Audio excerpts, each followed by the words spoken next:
Coming up on 5 Minute News. Biden set to withdraw US troops from Afghanistan by September 11.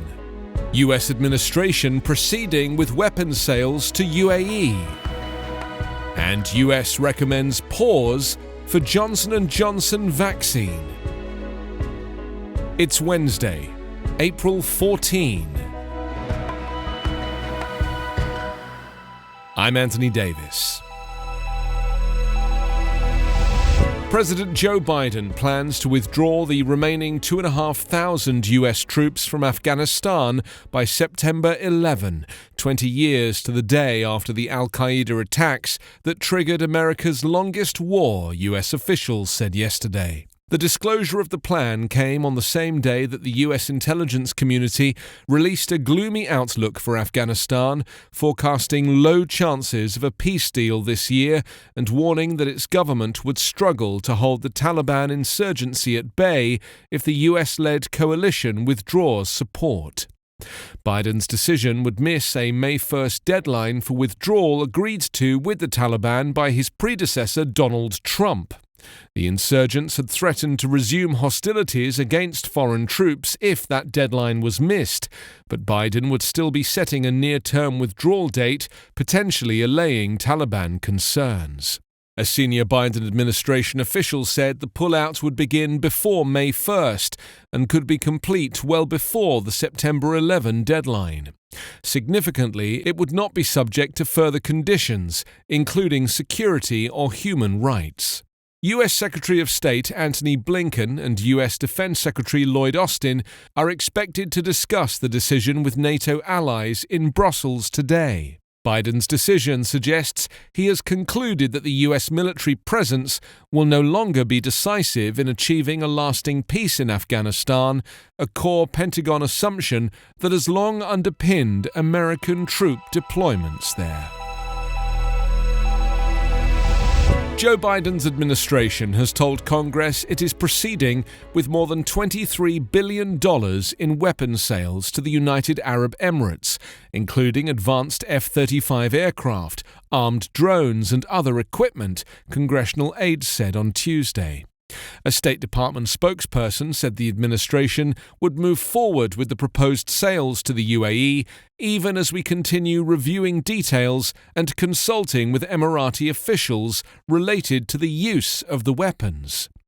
The Democratic president's administration had paused the deals agreed to by former Republican President Donald Trump in order to review them. The sales to the Gulf nation were finalized right before Trump left office. The $23.37 billion package contained products from General Atomics, Lockheed Martin Corp., and Raytheon Technologies, including 50 F-35 Lightning II aircraft and a package of air-to-air and air-to-ground munitions.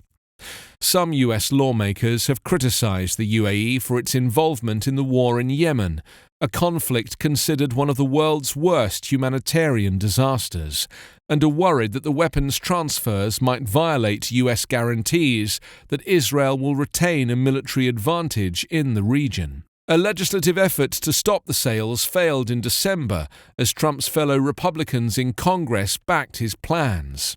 The Trump administration then finalized the massive sale to the UAE on January 20th, about an hour before Biden was sworn in as president. The US on Tuesday recommended a pause in the use of the single-dose Johnson & Johnson COVID-19 vaccine to investigate reports of rare but potentially dangerous blood clots, setting off a chain reaction worldwide and dealing a setback to the global vaccination campaign. The Centers for Disease Control and Prevention and the Food and Drug Administration announced that they were looking into unusual clots in 6 women between the ages of 18 and 48. One person died. The acting FDA commissioner expected the pause to last only a matter of days, but the decision triggered swift action in Europe and elsewhere as the drug maker, regulators and providers moved to halt the use of the J&J vaccine, at least for now.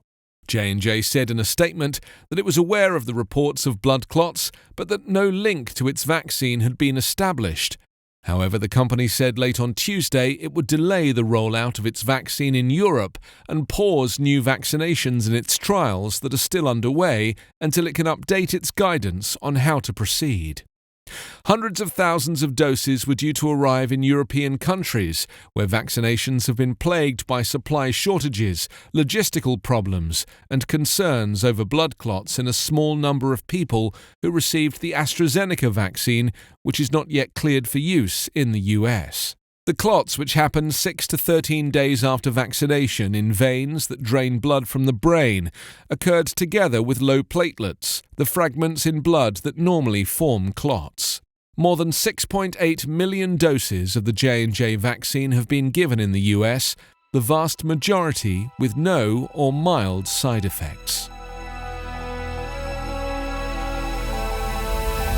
You can subscribe to 5 Minute News on YouTube with your preferred podcast app. Ask your smart speaker or enable 5 Minute News as your Amazon Alexa flash briefing skill.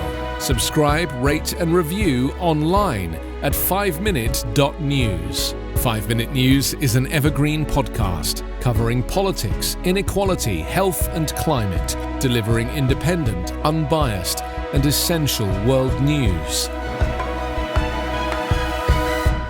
Daily.